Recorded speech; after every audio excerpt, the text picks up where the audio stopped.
The Bhatnagar and welcome you all in this channel. तो आज की वीडियो में हम क्या सीखेंगे, देखो आज हम करने वाले हैं क्लास 6 का इतिहास का पहला चैप्टर, क्या कब कहाँ और कैसे। तो चलो विदाउट डिले अपने वीडियो को शुरू करते हैं। अब जो बच्चे हिंदी मीडियम के हैं वो इंग्लिश वाली बुक भी पढ़ सकते हैं, बिकॉज इंग्लिश मीडियम वाली बुक भी अपलोड होती हैं, और जो इंग्लिश मीडियम के हैं वो हिंदी वाली भी पढ़ सकते हैं। इससे क्या होता है, इससे आपको दोनों तरीके से मीनिंग अच्छे से समझ आते हैं और चैप्टर बहुत अच्छे से क्लीन हो जाता है। ठीक है, तो चलो अब शुरू करते हैं। क्या कब कहाँ और कैसे। रशीदा का सवाल। रशीदा बैठी अखबार पढ़ रही थी, अचानक उसकी निगाह एक सुर्खी पर पड़ी। अखबार में सुर्खियाँ आती हैं ना, मेन हेडलाइंस जो होती हैं। 100 साल पहले। वे सोचने लगी कि यह कोई कैसे जान सकता है कि इतने वर्षों पहले क्या हुआ था, है ना। बच्ची कंफ्यूज हो गई कि यार इतने साल पहले क्या हुआ था, ये कोई कैसे पता लगा सकता है। तो कैसे पता लगाएं यह जानने के लिए कल क्या हुआ था तुम रेडियो सुन सकते हो, राइट। हम रेडियो सुन सकते हैं, हम टेलीविज़न देख सकते हैं और फिर अखबार भी पढ़ सकते हैं। तो बीते हुए दिन की न्यूज़ तो हमें आराम से पता चल सकती है। साथ ही यह जानने के लिए कि पिछले साल क्या हुआ था, तुम किसी ऐसे व्यक्ति से बात कर सकते हो जिसे उस समय की स्मृति हो, यानी कि उसे उस समय के बारे में चीज़ें याद हो। ठीक है, लेकिन बहुत पहले क्या हुआ था यह कैसे जाना जा सकता है, यानी बहुत ही साल पहले क्या हुआ था ये कैसे जाना सकता है। बच्चा कंफ्यूज है, राइट।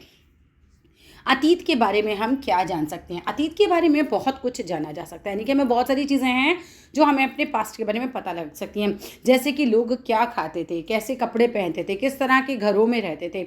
हम आखेटकों यानी कि जो शिकारी होते थे, हंटर्स होते थे, पशुपालकों यानी कि जो हर्डर्स होते थे, है ना, जो पशुओं को पालते थे, कृषकों यानी कि किसानों के बारे में, शासकों यानी कि राजाओं के बारे में, व्यापारियों यानी कि, है ना, जो ट्रेडर्स वगैरह होते थे, पुरोहितों के बारे में जान सकते हैं, जो प्रीस्ट वगैरह होते थे, शिल्पकारों के बारे में जान सकते हैं। जो शिल्पकार कौन होते हैं, जो जैसे मूर्तियाँ वगैरह बनाते हैं, ठीक है। संगीतकारों के बारे में जान सकते हैं, या फिर वैज्ञानिकों के जीवन के बारे में जानकारियाँ हासिल कर सकते हैं।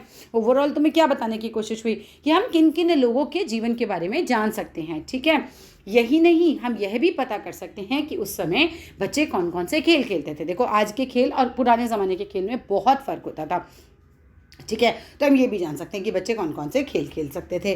ठीक है, अब आगे कौन कौन सी कहानियाँ सुना करते थे। तब की कहानी और आज की कहानियों में भी बहुत फ़र्क है ना। कौन से नाटक देखा करते थे या फिर कौन कौन से गीत गाते थे। तो ये सब हम जो है पास्ट के बारे में पता लगा सकते हैं।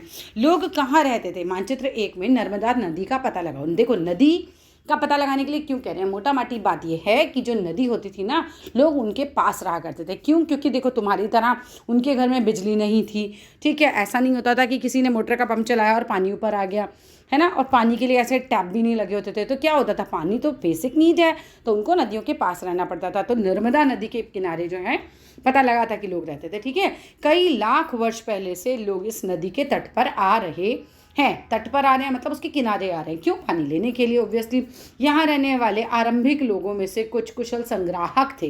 कुछ लोग जो थे, कुशल संग्राहक का मतलब होता है बहुत अच्छे जो थे वो गैदरर्स थे, मतलब चीज़ें इकट्ठी कर लेते थे। जैसे कि जो भी उनके ज़रूरत का सामान होता था, तिनके हो गए, फल फ्रूट हो गए, उनको आइडिया था कि मतलब क्या चीज़ कलेक्ट करनी चाहिए। ठीक है, जो आसपास के जंगलों की विशाल संपदा से परिचित थे। विशाल संपदा से परिचित थे मतलब उन्हें बहुत अच्छे से पता था कि जंगल में क्या चीज़ खाने योग्य है, क्या चीज़ खाने योग्य नहीं है, किस चीज़ के क्या इस्तेमाल किए जा सकते हैं। तो ये लोग अच्छे संग्राहक थे, अच्छे से चीज़ों को इकट्ठा कर लेते थे। अपने भोजन के लिए वह जड़ों, फलों और जंगल के अन्य उत्पादों का यहीं से संग्रह कर लिया करते थे। तो क्या करते थे भाई, अपने भोजन के लिए जड़ें खाते हैं ना, जैसे आप भी तो जड़ खाते हो ना, जैसे कि आप कैरेट एक रूट खाते हो, ऐसे ही बहुत सारे रेडिश एक रूट खाते हो। तो ऐसे ही इनको भी आइडिया था कि कौन सी जड़ें खाई जा सकती हैं। फलों को इकट्ठा कर लेते थे, ठीक है, जंगल में से, और अन्य उत्पाद, अन्य चीज़ें जो हैं वो इकट्ठी कर लेते थे जो उन्हें उनके मतलब की लगती थी। वे जानवरों का अखेट शिकार भी करते थे, यानी कि वो जानवरों को मार देते थे। क्यों, क्योंकि उनकी खाल चाहिए होती थी, उनका मांस भी खाते थे। ठीक है, खाल को अपने शरीर को ढकने के लिए यूज़ करते थे। अब तुम उत्तर पश्चिम के सुलेमान और किरदार पहाड़ियों का पता लगाओ। ठीक है, नर्मदा नदी के किनारे कौन लोग रहते थे बता दिया ना, और वो कैसे अपना जीवन चलाते थे। अब वो आपसे कह रहे हैं कि आप क्या करें, आप सुलेमान और किरदार पहाड़ियों का पता लगाइए। सुलेमान और किरधर पहाड़ियों का पता लगाओ। इस क्षेत्र में कुछ ऐसे स्थान हैं जहां लगभग 8,000 वर्ष पूर्व, 8,000 वर्ष पूर्व, लाइन याद कर लो, स्त्री पुरुषों ने सबसे पहले गेहूं और जौ जैसी फसलों को उपजाना आरंभ किया था। 8,000 साल पहले इस क्षेत्र में ऐसे लोग रहते थे, इस जगह पर ऐसे लोग रहते थे जिन्होंने गेहूं यानी कि व्हीट, जौ यानी कि बार्ले जो है वो फसलें उगानी उन्होंने आरंभ कर दी थी। उन्होंने भेड़, बकरी और गाय, बैल जैसे पशुओं को पालतू बनाना शुरू कर दिया था। पालतू मतलब उनको डोमेस्टिकेट करना शुरू कर दिया था, अपने घर में रखना शुरू कर दिया था, उनकी देखभाल शुरू कर दी थी। ठीक है, भेड़, बकरी और गाय, बैल जैसे पशुओं को पालतू बनाना शुरू किया। ये लोग गाँव में रहते थे। ठीक है, कहाँ रहते थे? गाँव में रहते थे। उत्तर पश्चिम के गारो और मध्य भारत के विंध्य पहाड़ियों का पता लगाओ। अब देखो यहाँ पर कौन लोग रहते थे, इनके बारे में पता लगाओ। तुम्हें अलग अलग जगह बता रहे हैं कि नर्मदा नदी के आसपास लोग रहते थे, तो वो क्या कैसे रहते थे, क्या खाते पीते थे। ठीक है, सुलेमान और करदर पहाड़ियों के पास जो लोग रहते थे वो क्या खाते पीते थे, कैसे रहते थे। और अब तुमसे क्या कहा जा रहा है? उत्तर पूर्व के गारो और मध्य भारत के विंध्य पहाड़ियों का पता लगाओ। ये कुछ अन्य ऐसे क्षेत्र थे जहाँ कृषि का विकास हुआ था। कृषि का विकास हुआ था ना, यहाँ पर लोगों ने उपजाना शुरू किया था चीज़ों को। जहाँ सबसे पहले चावल उपजाया गया था। वेरी इंपॉर्टेंट लाइन, क्या सबसे पहले उपजाया गया था भाई? चावल सबसे पहले उपजाया गया था। वे स्थान विंध्य के उत्तर में स्थित थे, उत्तर ठीक है दिशा में स्थित थे। नेक्स्ट आगे देखते हैं, ये मानचित्र अच्छे से देख लेना। मानचित्र पर सिंधु तथा इसकी सहायक नदियों का पता लगाने का प्रयास करो। अब आपको पहले नर्मदा नदी बताई थी, अब बताइए कि भाई जो मैप है उस पर आप सिंधु नदी का पता लगाइए। सहायक नदियाँ उन्हें कहते हैं। अब देखो सबसे पहले उसकी सहायक नदियाँ बोल रहे हैं, ट्रिब्यूटरीज। तो उसकी सहायक नदियाँ किसे कहते हैं? जो एक बड़ी नदी में आकर मिल जाती है।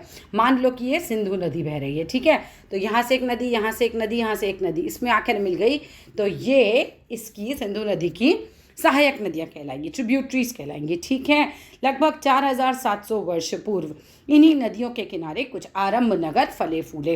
लगभग 4700 पहले इन्हीं नदियों के किनारे नगर फूले फले, मतलब क्या हुआ भाई? लोग जो थे वो आकर यहाँ पर बस गए, यहाँ पर रहने लगे। गंगा व इसकी सहायक नदियों के किनारे तथा समुद्र तटवर्ती इलाकों में नगरों का विकास लगभग 2500 साल पहले हुआ था। वेरी इंपॉर्टेंट लाइन कि भाई गंगा के किनारे या फिर उसके जो सहायक नदियां हैं उनके किनारे लोग जो थे वो लगभग कितने साल पहले रहने लगे थे? तो लगभग 2500 साल पहले जो है लोग वहाँ रहने लगे थे। गंगा तथा इनकी सहायक नदी सोन का पता लगाओ।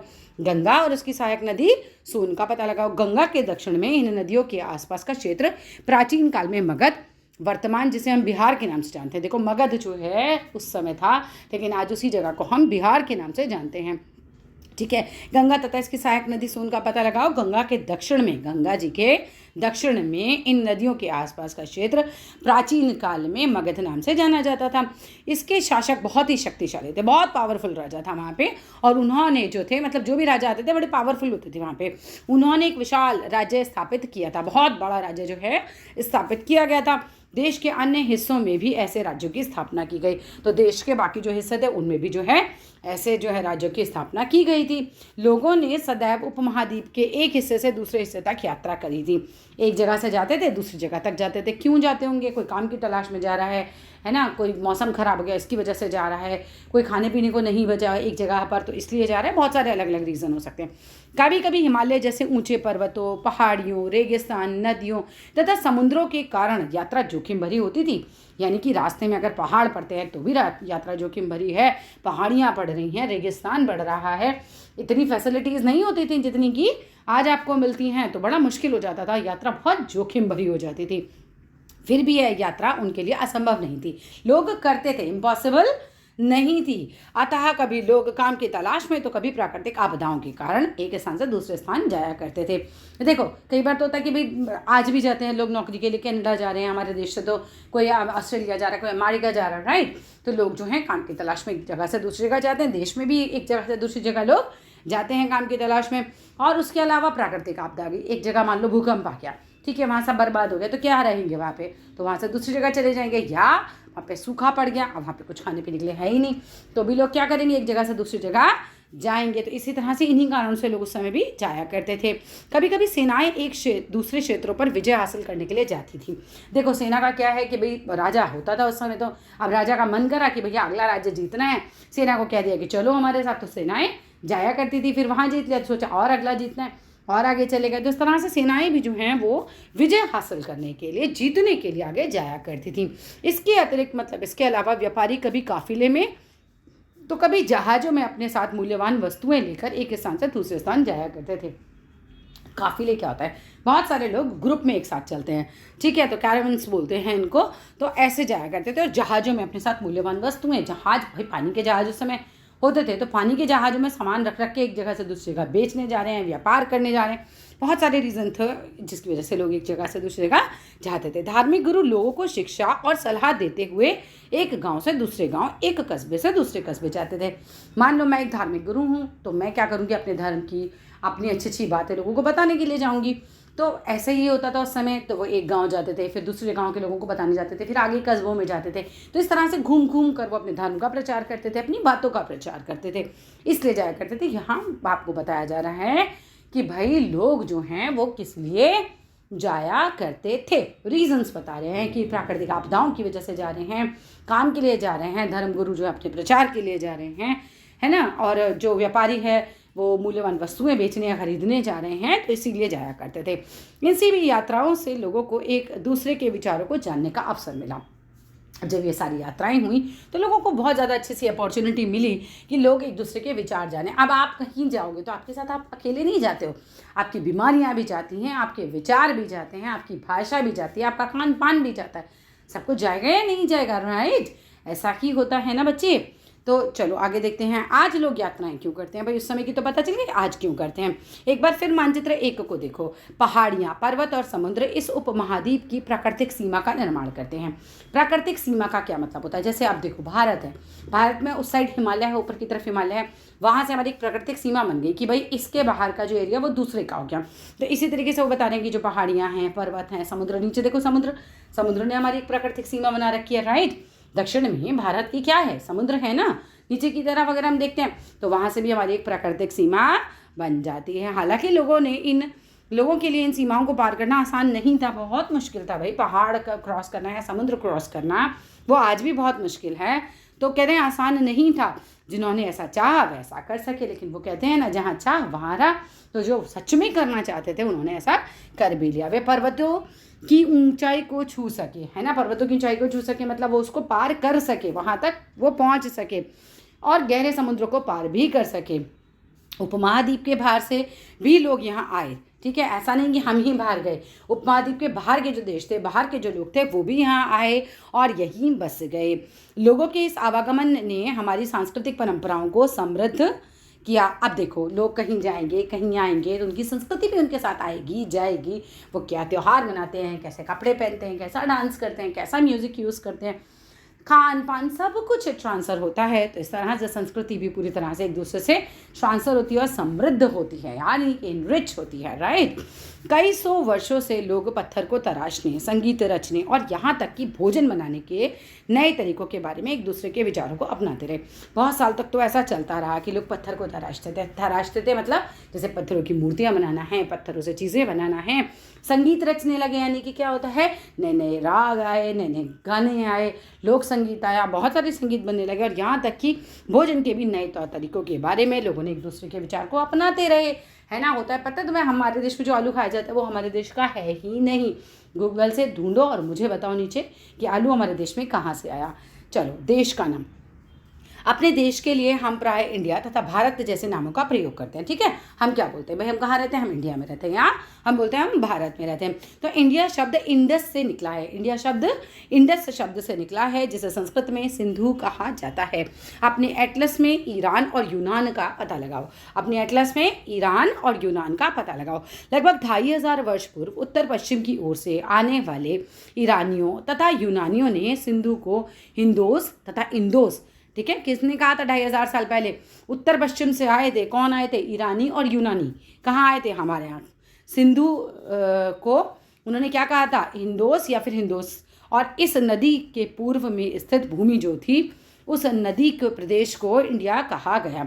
भारत नाम का प्रयोग उत्तर पश्चिम में रहने वाले लोगों के एक समूह के लिए किया जाता था। मतलब भारत जो नाम है ना, उत्तर पश्चिम में जो लोग रहते थे सिंधु नदी से, उनके लिए किया जाने लगा था, ठीक है।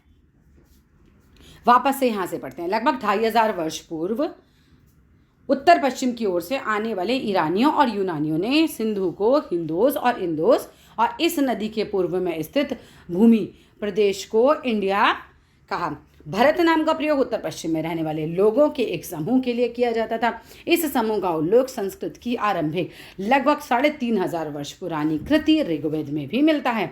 बाद में इसका प्रयोग देश के लिए होने लगा। ठीक है, बाद में इसको क्या है, देश शब्द के लिए यूज़ करने लगे। अतीत के बारे में कैसे जाने, है ना, हमारे पास्ट में क्या क्या हुआ, कौन लोग थे, क्या खाते थे, कैसे जीते थे, कैसे इनके बारे में जाने। तो अतीत की जानकारी हम इस तरह से प्राप्त कर सकते हैं।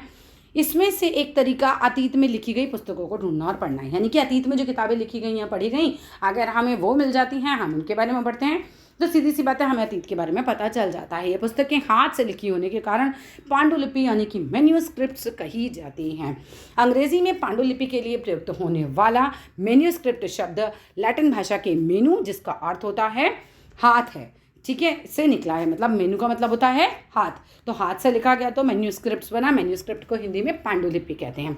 ये पांडुलिपियाँ प्राय ताड़ के जो पत्र होते थे और हिमालय क्षेत्र में उगने वाले भुर्ज नामक पेड़ की छाल से विशेष तरीके से तैयार भोजपत्र पर लिखी जाती थी। ठीक है, तो तैयार भोजपत्र होता था, उस पर ये लिखी मिलती थी। तो देखो ये मैन्यूस्क्रिप्ट आपको एक दिखा रखी है, ठीक है, जिसे हम पांडुलिपि बोलते हैं। इतने वर्षों में इनमें से कई पांडुलिपियों को तो कीड़े खा गए, ठीक है, कीड़ों ने खा लिया था तथा कुछ नष्ट कर दी गई, है ना, खराबी हो गई थी। फिर भी ऐसी कई पांडुलिपियां आज भी उपलब्ध हैं। प्राय ये पांडुलिपियां मंदिरों और विहारों में प्राप्त होती हैं। मंदिर तो आप जानते हो, विहार कहाँ होते हैं, जिसमें मॉन्यूमेंट्स जिसे हम बोलते हैं ना, जहाँ पे अपने मॉन्क वगैरह रहते हैं, सन्यासी वगैरह रहते हैं। ठीक है, इन पुस्तकों में धार्मिक मान्यताओं, व्यवहारों, राजाओं के जीवन, औषधि और विज्ञान आदि सभी प्रकार के विषयों पर चर्चा मिलती है। मतलब किताबें जो होती हैं, सब्जेक्ट्स अलग अलग होते हैं, आज भी मिलती है ना। अब आप किसी राजा के विषय में पढ़ना चाहो तो अलग किताब में पढ़ सकते हो, आप मेडिसिन के बारे में पढ़ना चाहो तो अलग किताब में पढ़ सकते हो। ठीक है, औषधियाँ क्या होती है बच्चा, मेडिसिन होती हैं।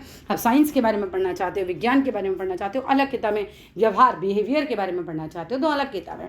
ऐसे ही हम किताबों से बहुत कुछ जान सकते हैं। इसके अतिरिक्त हमारे यहाँ महाकाव्य, कविताएं और नाटक भी मिलते हैं, जैसे रामायण है, महाभारत है, आप ये पढ़िए, है ना, कालिदास के नाटक पढ़िए, प्रेमचंद के नाटक पढ़िए, तो बहुत सारे नाटक और कविताएं भी हमें मिलती हैं। इनमें से कई संस्कृत में लिखे हुए मिलते हैं। हाँ, भाषा के बारे में हम कह सकते हैं पहले संस्कृत ज़्यादा प्रचलित थी, जबकि अन्य प्राकृत और तमिल में मिलते हैं। ठीक है, संस्कृत के अलावा प्राकृत और तमिल भाषा में भी ये चीज़ें हमें मिलती हैं। तो उस समय के लोग प्राकृत और तमिल भाषा का प्रयोग करते होंगे, तभी तो उन्होंने उसमें लिखा होगा। प्राकृत भाषा का प्रयोग आम लोग करा करते थे। बहुत बढ़िया बात है, वेरी इंपॉर्टेंट लाइन है कि प्राकृत भाषा का प्रयोग कौन लोग करते थे। तो जो आम भाषा, बोलचाल की भाषा थी, वो प्राकृत हुआ करती थी उन दिनों। हम अभिलेखों का भी अध्ययन कर सकते हैं। ऐसे लेख, अभिलेख क्या होता है, इंस्क्रिप्शंस, पत्थरों पर गोद के लिखना। तो ऐसे लेख पत्थर अथवा धातु जैसे अपेक्षाकृत कठोर सतहों पर उत्कीर्ण किए मिलते हैं। यानी कि ये देखो, अब आप देख रहे हो पत्थर पे गोद के लिखा हुआ है, इसमें ऐसे ध्यान से देखो, पत्थर पे गोद के लिख रखा है। ठीक है, तो इसी को बोलते हैं अभिलेख। सॉरी, कभी कभी शासक अथवा अन्य लोग अपने आदेशों को इन उत्कीर्ण करवाते थे। तो इस तरह से उत्कीर्ण कराते थे, क्यों? क्योंकि राजा ये चाहता था कि उसने अपनी लाइफ में जो भी कुछ किया है वो उसके आने वाली पीढ़ियाँ देखें, उसकी प्रजा जो है वो उसे याद रखे, उसकी बातें जो हों ऐसी ना हो कि वो मिट जाए। पत्थरों पर लिखा समय के साथ भी नहीं मिटता, जो लिखा है वो लिख ही गया, है ना। आप जो हैं किसी भी चीज़ पर लिख लीजिए, लेकिन अगर पत्थर या धातु पे खोद दिया तो वो हमेशा के लिए रहेगा उस चीज़ के मुकाबले। ठीक है, तो शासक वगैरह जो थे वो लिखवाया करते थे, अपनी जीत वगैरह लिखवाया करते थे, इवन पता है अपनी तारीफ़ें भी लिखवाया करते थे कि राजा इतना महान था, ये वो, इस तरह से। कुछ अन्य प्रकार के अभिलेख मिलते हैं जिसमें राजाओं और रानियों सहित अन्य स्त्री पुरुषों ने भी अपने कार्यों का विवरण उत्कीर्ण कराया, यानी कि गुदवाया है। राजा ने, रानी ने, उनके बच्चों ने, अन्य स्त्री पुरुषों ने भी ऐसा करवाया है। उदाहरण के तौर पर के लिए प्राय शासक लड़ाइयों में अर्जित विजय का लेखा जोखा रखते थे, है ना, जिससे कि बाद में आने वाली पीढ़ियों को ये पता रहे कि ये राजा ने कौन कौन सी लड़ाइयाँ लड़ी हैं, ये कौन कौन सी लड़ाइयों में विजय हुए थे। क्या तुम बता सकते हो कि कठोर सतह पर लेख लिखवाने का क्या लाभ था? बता दिया मैंने आपको, यही लाभ था कि वो आसानी से मिटाई नहीं जा सकती थी। ठीक है, वो लिख गई तो लिख गई हैं। ऐसा करवाने में क्या क्या कठिनाइयाँ आती थी। इसी के अतिरिक्त अन्य कई वस्तुएं अतीत में बनी और प्रयोग में लाई जाती थी, है ना। बहुत सारी चीज़ें थी जो अतीत में बनी थी, यानी पास्ट में बनी थी हमारे, और वो बहुत सारी प्रयोग में भी लाई जाती थी। ऐसी वस्तुओं का अध्ययन करने वाला व्यक्ति पुरातत्ववेदता कहलाता है, पुरातत्वविद कहलाता है। पुरातत्वविद क्या होता है? पत्थर और ईंट से बनी इमारतों के अवशेषों, चित्रों और मूर्तियों का अध्ययन करते हैं। ठीक है। अब ये क्यों अध्ययन करते हैं? जिससे कि वो पुराने समय के बारे में पता लगाएं कि भाई कैसे चित्र बनते थे, तो वो चित्र किससे रिलेट करते होंगे, लोगों का जीवन कैसा होता होगा। अब आप देखो, आपने आदि मानव के चित्र देखे कि वो गुफाओं पे गोदते थे, कुछ जानवर बनाए, कुछ चिन्ह बनाए, तो आपको पता चला ना उस जमाने में ये जानवर होते होंगे, चिन्ह होते होंगे। अब अगर आज आप पेंटिंग बनाओगे तो आज के परिप्रेक्ष्य को ध्यान में रख के ही तो बनाओगे, आजकल की चीज़ें ही तो बनाओगे। ऐसा आप भविष्य को सोच के तो नहीं बना सकते। तो जब पास्ट की स्टडी करनी होती है ना, तो इस तरह से की जाती है। तो पुरातत्वविद जो है पत्थर और ईंट से बनी इमारतों के अवशेषों, है ना, वो चेक करते हैं अवशेष, तो फिर उससे पता चलता है कौन सी मिट्टी यूज़ होती थी, कैसा पत्थर यूज़ होता था, किस तरह से बिल्डिंग्स बनाया करते थे लोग। ठीक है। चित्रों और मूर्तियों का भी अध्ययन किया करते थे। वे औजारों, हथियारों, बर्तनों, आभूषणों तथा सिक्कों की प्राप्ति के लिए छानबीन तथा खुदाई भी कराते थे, जिससे कि क्या होगा कि वो प्राचीन काल के बारे में जान सकें। सिक्के वगैरह पे पता है आपको कितना कुछ जानकारी मिल जाती है, फिर पता चलता है कौन सा ज़माने का सिक्का है। अगर किसी सिक्के पे, एक सिक्के पे मिली थी, याद करो, एक संगीत बजाते हुए समुद्रगुप्त की जो है वो तस्वीर मिली थी, तो पता चला ना उससे कि समुद्रगुप्त जो है वो सितार बजाता था। इस तरह से बहुत जानकारियाँ मिल जाती हैं। ठीक है। इसमें से कुछ वस्तुएं पत्थर, पकी मिट्टी तथा कुछ धातु की बनी होती थी। तो कुछ तो होते थे जो पत्थर की बनी चीज़ें मिली हैं, कुछ जो होती थी पक्की मिट्टी की बनी चीज़ें मिली हैं, कुछ जो है वो धातु की बनी चीज़ें मिली हैं। ऐसे तत्व कठोर और जल्दी नष्ट ना होने वाले होते हैं, है ना। पत्थर हो गया, धातु हो गया, तो इतने कठोर होते हैं, आसानी से नष्ट भी नहीं होते। पुरातत्वविद जानवरों, चिड़ियों तथा मछलियों की हड्डियाँ भी ढूंढते हैं। हड्डियों से क्या पता चलेगा कि ये लोग क्या खाते थे। इससे उन्हें जानने में मदद मिलती है कि अतीत में लोग क्या खाते थे।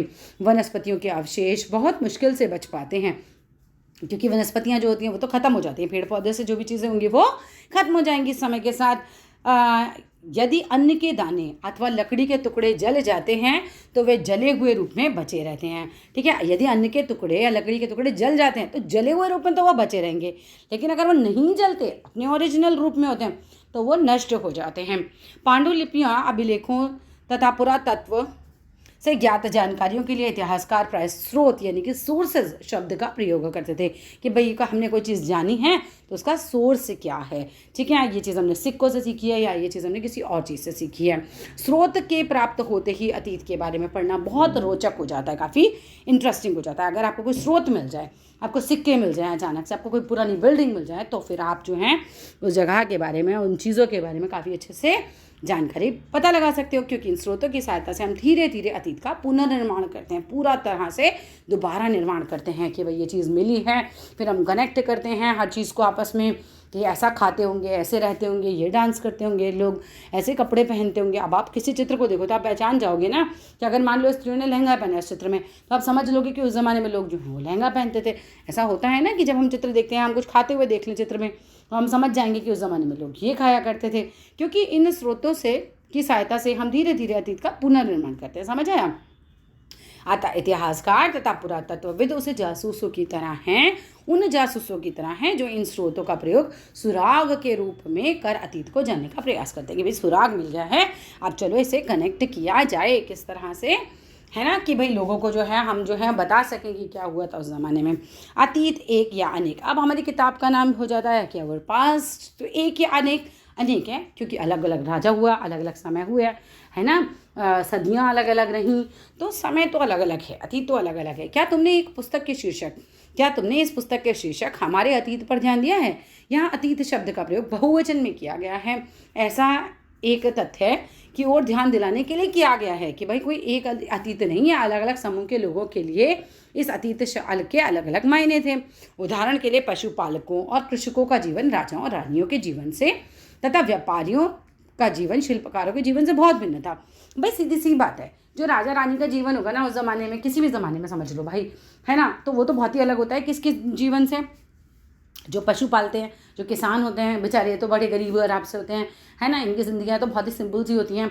जबकि राजा और रानी की लाइफ तो बहुत ही रॉयल होती है, तो उनकी लाइफ बहुत डिफरेंट होती थी पशुपालकों या किसानों के जीवन से। ऐसे ही हम कह सकते हैं जो व्यापारियों का जीवन था वो भी बहुत डिफरेंट था मूर्तिकारों के जीवन से, शिल्पकारों के जीवन से, राइट। जैसा कि हम आज भी देखते हैं, उस समय भी देश के अलग अलग हिस्सों में लोग अलग अलग व्यवहार हो, यानी लोगों का व्यवहार अलग अलग था, रीति रिवाज अलग अलग थे, तो अलग अलग का ही पालन किया करते थे। उदाहरण के लिए आज अंडमान द्वीप के अधिकांश लोग अपना भोजन मछलियाँ पकड़ के करते हैं। ठीक है, हमें पता है अंडमान में वहाँ समुद्र है, तो लोग जो हैं मछली वछली पकड़ के अपना जीवन का पालन कर लेते हैं, शिकार करके करते हैं और फल फूल के संग्रह द्वारा प्राप्त करते हैं, मतलब फल फूल इकट्ठा कर लेते हैं फिर उसको खाते पीते रहते हैं।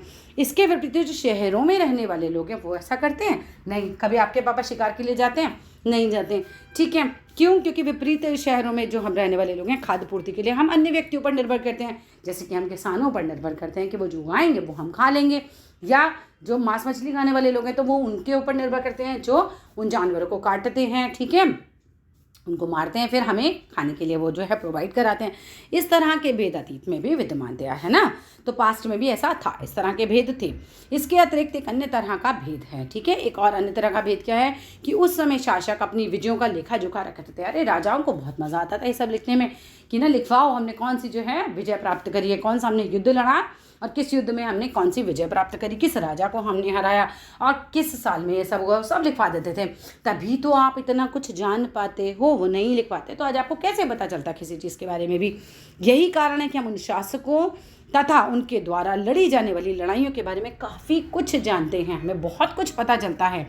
जबकि शिकारी, मछुआरे, संग्राहक, कृषक और पशुपालक जैसे आम आदमी प्राय अपने कार्यों का लेखा जोखा नहीं करते थे। अब ऐसा कुछ इंपॉर्टेंट वो करते ही नहीं थे। क्या लिखवाएंगे, आज मैंने 10 मछली पकड़ी हैं, या फिर क्या लिखवाएंगे, आज मैंने वाली जड़ पकड़ के खा ली, ठीक है। तो वो कुछ नहीं लिखवाते थे अपने बारे में ज़्यादा। तो हमें उनके जीवन के बारे में बहुत कुछ ज़्यादा पता नहीं है। अब आप हिस्ट्री की बुक भी पढ़ते हुए तो मोटा माटी आपको क्या पढ़ाते हैं, ये राजा आए थे इस काल में, फिर वो राजा आए थे, फिर वो राजा आए थे। उन्हीं के जीवन के बारे में बहुत जानकारियाँ हमें मिल जाती है। किसानों के जीवन के बारे में तो शायद हम पूरे इतिहास में यही पढ़ते हैं कि उनका जो जीवन था वो काफ़ी कठिन रहा हमेशा से, और आज भी उनका जीवन काफ़ी कठिन ही है, राइट। पुरातत्व की सहायता से हमें उनके जीवन को जानने में मदद मिलती है, ठीक है। हालांकि अभी भी इनके बारे में बहुत कुछ जानना शेष है। ये नहीं है कि भाई अब सब कुछ जान लिया, बहुत कुछ अभी भी है जो छिपा हुआ है, जो कि जाना जा सकता है। तिथियों का मतलब क्या होता है, यानी डेट्स का क्या सीन है भैया। ये तो हम इतनी हिस्ट्री पढ़ते हैं, इतनी डेट्स पढ़ते हैं कि हमें लगता है history is equal to date हो गया है। अगर कोई तुमसे तिथि के विषय में पूछे तो तुम शायद उस दिन की तारीख, माह, जैसे कि 2000 है या इसी तरह का कोई और वर्ष बताओगे। वर्ष की गणना ईसाई धर्म के प्रवर्तक ईसा मसीह के जन्म की तिथि से की जाती है, उसके पहले नहीं होती थी, ठीक है। तो अतः 2000 वर्ष कहने का तात्पर्य कि ईसा मसीह के जन्म के 2000 वर्ष बाद से हैं। उसके पहले तो हम तिथियाँ गिनते ही नहीं थे। अगर उसके पहले गिनेंगे तो हम कहेंगे कि ईसा मसीह के जन्म से 1 साल पहले, 2 साल पहले, 3 साल पहले, तो फिर वो पहले बैक में जाएगा एक तरीके से, ठीक है। तो ईसा के पहले बोलते हैं। तो ईसा मसीह के जन्म के पूर्व की तिथियां जो है ईसा से पहले के रूप में जानी जाती हैं। इस पुस्तक में हम 2000 को अपना आरंभिक बिंदु मानते हुए वर्तमान से पूर्व की तिथियों का उल्लेख करेंगे। अंग्रेजी में BC, हिंदी में ईसा पूर्व का तात्पर्य है बिफोर क्राइस्ट, यानी ईसा पूर्व से होता है। कभी कभी तुम तिथियों के पहले AD, हिंदी में ईस्वी लिखी जाती है, तो इसको हम एनो डोमिनी नामक 2 लैटिन शब्दों से बना है, जिसका तात्पर्य है ईसा मसीह के जन्म के वर्ष से है, ठीक है। कभी कभी AD की जगह CE तथा BC तथा BCE का प्रयोग होता है। CE अक्षरों का प्रयोग कॉमन एरा और BCE का बिफोर कॉमन एरा के लिए किया जाता है। हम इन शब्दों का प्रयोग इसलिए करते हैं क्योंकि विश्व में अधिकांश देशों में अब इस कैलेंडर का प्रयोग सामान्य हो गया है। भारत में तिथियों के रूप में इसका प्रयोग जो है लगभग 200 वर्ष पूर्व आरंभ हुआ था। कभी कभी अंग्रेजी के BP अक्षरों का प्रयोग होता है और इसका तात्पर्य है बिफोर प्रेजेंट, यानी वर्तमान से पहले, ठीक है। अब अन्यंत्र में हम देख लेते हैं, जैसा कि हमने पहले पढ़ा, अभिलेख कठोर सतहों पर उत्कीर्ण यानी कि करवाए जाते थे, गुदवाए जाते थे। इनमें से कई अभिलेख कई सौ वर्ष पूर्व लिखे गए हैं, कई सौ वर्ष पूर्व लिखे गए हैं, ऐसा नहीं कोई रिसेंट नहीं है ये। सभी अभिलेखों में लिपियों और भाषाओं का प्रयोग हुआ। लिपि क्या होता है भाई? चिन्ह। हिंदी में पढ़ते हो ना, भाषा को लिखने के ढंग को हम लिपि कहते हैं। तो अलग अलग प्रकार के चिन्ह होते थे, जो आज काम आप पढ़ रहे हो ना वो पहले नहीं होते थे, अलग चिन्ह हुआ करते थे। उनके समय के साथ अभिलेखों में प्रयुक्त भाषाओं और लिपियों में भी बहुत बदलाव आ चुका है। अब आपको पकड़ा दें तो आप तो आराम से पढ़ भी नहीं पाओगे उनकी भाषा को। विद्वान कैसे ही जान पाते हैं कि क्या लिखा है? इसका पता अज्ञात लिपि का अर्थ निकालने की प्रक्रिया द्वारा लगाया जा सकता है, वो अभी आपके सिलेबस में नहीं है। इस प्रकार से अज्ञात लिपि को जानने के लिए प्रसिद्ध कहानी उत्तरी अफ्रीका देश मिस्र में मिलती है, जहाँ लगभग 5000 वर्ष पूर्व यहाँ के राजा रानी रहते थे। अब ये देख रहे हो P का क्या साइन है, T का क्या साइन है, ये एग्जाम में आ जाता है, तो ठीक है, तो इसको अच्छे से पढ़ लेना। अब यहाँ देखते हैं, मिस्र के उत्तरी तट पर रोसेटा नाम का एक कस्बा है, यहाँ से एक अन्य उत्कीर्ण पत्थर मिला है, ठीक है। गुदा हुआ पत्थर मिला है जिस पर एक ही लेख 3 भिन्न भिन्न भाषाओं तथा लिपियों यूनानी और मिस्र लिपि के 2 प्रकारों में से है। कुछ विद्वान यूनानी भाषा पढ़ सकते हैं। उन्होंने बताया है कि यहाँ राजाओं और रानियों के नाम एक छोटे से फ्रेम में दिखाए गए हैं।